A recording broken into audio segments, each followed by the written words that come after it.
لکھا ہے ایک ضعیفہ تھی کہ جو مکہ میں رہتی تھی، وہ ان باتوں کو سنتی تھی مگر خاموش رہتی تھی۔ وہ سنتی تھی محمد ہے کوئی ہاشم گھرانے میں، وہ کہتا ہے خدا بس ایک ہے سارے زمانے میں۔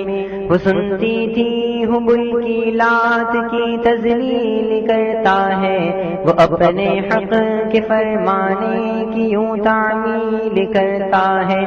وہ سنتی تھی جو اس کے ساتھ ہے وہ ہے غلام اس کا، مسلمان ہو ہی جاتا ہے جو سنتا ہے کلام اس کا۔ لکھا ہے وہ ضعیفہ ایک دن کعبہ میں جا پہنچی، حبل کے پاؤں پر سر رکھ کے اس نے یہ دعا مانگی، میں تجھ کو پوجتی ہوں اور خدا بھی تجھ کو کہتی ہوں، بڑا افسوس ہے جو آج کل میں رنج سہتی ہوں۔ وہ غم یہ ہے محمد ہے کوئی ہاشم گھرانے میں، وہ کہتا ہے خدا بس ایک ہے سارے زمانے میں۔ مٹا دو اس کی ہستی کو نہ لے پھر کو انعام اس کا، جگر چھلنی ہوا جاتا ہے سن سن کر کلام اس کا۔ دعا کر کے اٹھی سجدے سے اور وہ اپنے گھر آئی، سمجھتی تھی یہ دل میں اب میری امید بر آئی۔ ضعیفہ کو خوشی تھی اب حبل بجلی گرا دے گا، محمد تو محمد ساتھیوں کو بھی مٹا دے گا۔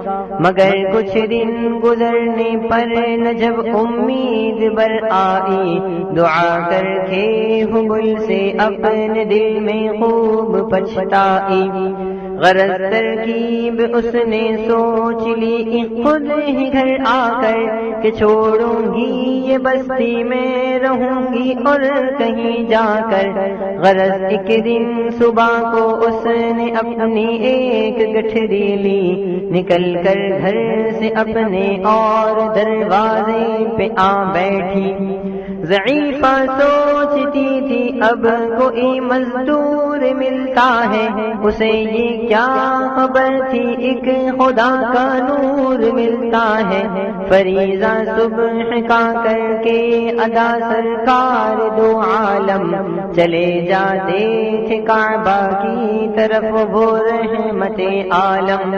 جلو میں آپ کے شمس و قمر معلوم ہوتے تھے، پے تسلیم سجدے میں شجر معلوم ہوتے تھے۔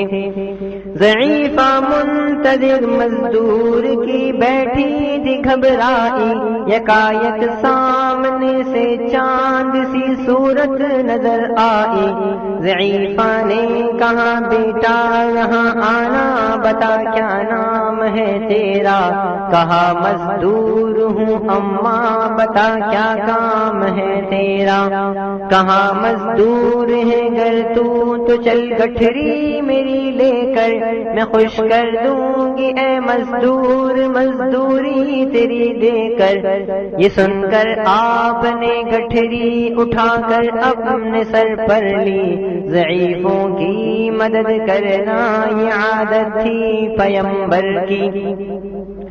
غرض گٹھری کو لے کر منزل مقصود پر آئی، کہا دل سے کہ اے دل اب تیری امید بر آئی۔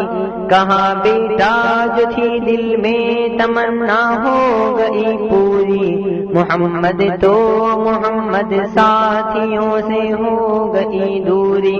لگی دینے جو مزدوری ضعیفہ آپ کو اس دم، تو فرمانے لگے اس دم حضور سرور عالم، یہ کوئی کام ہے اماں ملوں اب جس کی مزدوری، کوئی گھر اور خدمت ہو تو وہ بھی میں کروں پوری۔ یہ فرماتے ہوئے کہ آپ نے جانے کی تیاری، ضعیفہ سے اجازت چاہتے تھے رحمت باری۔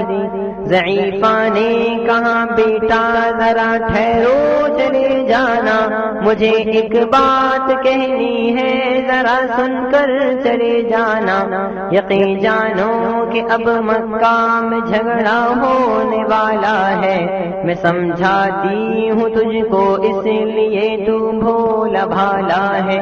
وہ مکے میں قبیلہ ہاشمی نام و لقب والے، وہی بیٹا جو ہے سردار عبد المطلب والے، انہی میں ایک جوان ہے جو سنا جاتا ہے ساحر ہے، کہ اس فن میں مگر بیٹا وہ اپنے خوب ماہر ہے۔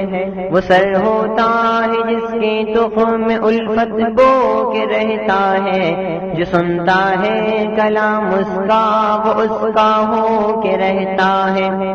ہمیشہ بچ کے چلنا اس سے بولے کوئی نام اس کا، نصیحت ہے یہی میری نہ سننا تو کلام اس کا۔ نبی بڑیا کے دل میں نور وحدت بھرنے والے تھے، نصیحت سن رہے تھے جو نصیحت کرنے والے تھے۔ ضعیفہ نے کہا بیٹا بھلا کیا نام ہے تیرا، تیرا آغاز کیا ہے اور کیا انجام ہے تیرا؟ کہا حضرت نے بڑیا سے تجھے کیا نام بتلاؤں، میں کیا کام بتلاؤں و کیا انجام بتلاؤں؟ میں بندہ ہوں خدا کا اور مجسم نور ایزد ہوں، کہا گردن جھکا کر آپ نے میں ہی محمد ہوں، میں ہوں معصوم دنیا میں میرا دشمن زمانہ ہے، خدا واحد ہے عالم میں مجھے بس یہ بتانا ہے۔ یہ سننا تھا کہ بس آنکھوں سے آنسو ہو گئے جاری، نبی کے عشق کی ایک چوٹ سی دل پر لگی کاری۔ ضعیفہ نے کہا بیٹا کرو مشکل میری آسان، میں ایسی جیت کے صدقے میں ایسی ہار کے قربان، ہوا پھر حال پر اس کے جو فضل ایزد باری۔ ضعیفہ کی زبان سے خود بخود کلمہ ہوا جاری، لا الہ الا اللہ محمد رسول